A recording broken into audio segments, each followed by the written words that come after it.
Ma vie est la preuve que la sainteté n'est pas contre la richesse. Mes frères et sœurs, sachez ceci, que Dieu est fidèle. Homme de Dieu, ne sois pas découragé. Si c'est vraiment Dieu qui t'a parlé, je dis si c'est vraiment Dieu qui t'a parlé, garde la foi. Garde la foi, il n'a pas menti. Si c'est réellement la voix de Dieu que tu as entendue, je te dis que cela finira par s'accomplir.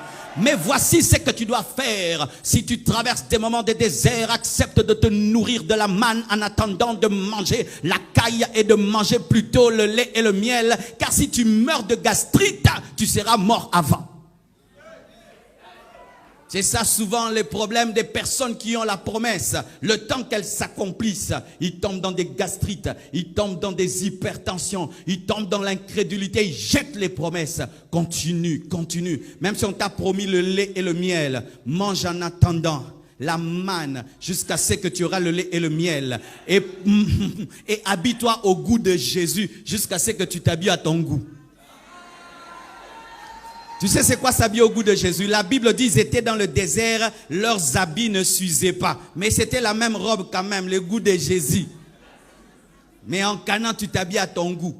En ces temps-là, je m'habillais, si tu me donnes, je porte. Donc, je n'avais pas la veste que je veux. C'était celle qu'on m'avait donnée, le goût de Jésus. Ainsi, j'avais des fois des vestes longues, puis ceci, au goût de celui qui m'a offert. Des fois, des chaussures, tu mets dedans beaucoup de chaussettes, au goût de celui qui m'a donné. Et si tu ne portes pas, tu n'as rien à porter. Mais maintenant, je m'habille sur mesure. Alléluia! Continue à manger la manne jusqu'à ce que tu auras le lait et le miel. Ne rejette pas la parole, ne rejette pas les promesses, jusqu'à ce que cela arrivera. Dieu est fidèle. Mes frères, Dieu est fidèle. Et aujourd'hui, quand j'entends, je vais sur Internet, les gens disent, Marcelo est un multimillionnaire. J'ai dit, waouh, Marcelo, maintenant on dit de toi un multimillionnaire. Eh, Dieu est bon, hein? Oh, Dieu est bon. Dieu est bon. Ah non, il est franc-maçon. Tu vois, il est devenu riche parce qu'il est franc-maçon. Au lieu de dire la grâce de Dieu, c'est maintenant la franc-maçonnerie. Et puis ils disent que non, moi j'ai une magie qui me pousse à craindre Dieu. J'ai dit, ah, Satan s'est converti, hein. Vraiment, Satan s'est converti. Il te pousse à vivre dans la pureté. Ah, là, le diable vraiment reçu Jésus comme Seigneur et Sauveur. Vous voyez ça? Quand ils ne trouvent pas d'argument, ils disent non, il est dans une loge où on leur exige d'être saints. Ah, le diable s'est converti. Jalousie. Jalousie, jalousie, jalousie.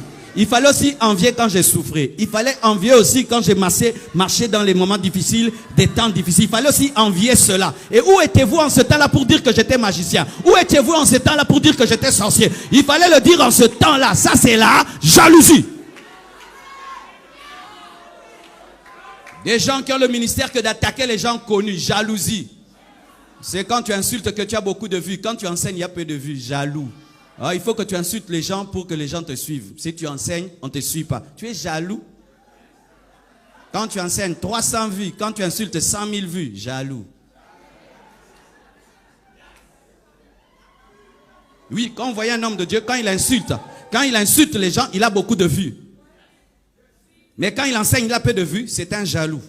Et il doit insulter les gens connus pour avoir des vues. C'est vraiment un jaloux. Et c'est quelqu'un qui n'est pas heureux dans sa propre vie. Parce que quand tu es heureux dans ta vie, tu n'as pas le temps d'être tout le temps derrière la vie des autres pour les insulter. C'est un homme qui n'est pas heureux. Moi, je sais qu'il n'est pas heureux. Tu ne peux pas être heureux tout le temps en train de... Il a dit quoi? Il a fait quoi? Oh, tu vas même prendre des photos sur Facebook des gens. Donc, tu entres dans mon Facebook et puis tu... Ah, vraiment, jaloux, distrait. Tu n'es pas heureux. Homme de Dieu. Lorsque tu fais de ta vie, tu ne fais que scruter le ministère de l'autre tout le temps. Tu ne seras jamais heureux, tu n'avanceras pas. Car sachez ceci, que l'arbitre n'a jamais le ballon d'or.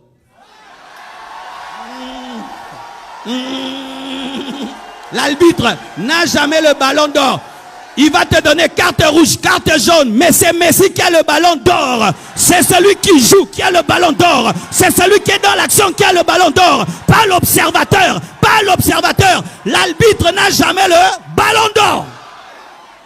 Si tu fais un ministère d'arbitrage, tu n'auras jamais le ballon d'or. Il est perdu, il n'est pas perdu, il est perdu, il n'est pas perdu. Carte rouge, carte jaune spirituelle. Quand est-ce que toi tu vas travailler? Toi aussi. Car tous ceux qui travaillent commettent des erreurs. Tout le monde qui travaille commet une erreur. Toi aussi viens ici parler. On va trouver des choses à dire. On va trouver, parler 2 heures du temps et ne pas commettre des erreurs. Oh. Hein. Alléluia. Ne tombez pas dans le ministère d'arbitrage. C'est Dieu qui va déterminer au dernier jour qui était vrai, qui était faux. Toi, sers Dieu. Reste dans ton couloir et va jusqu'au bout.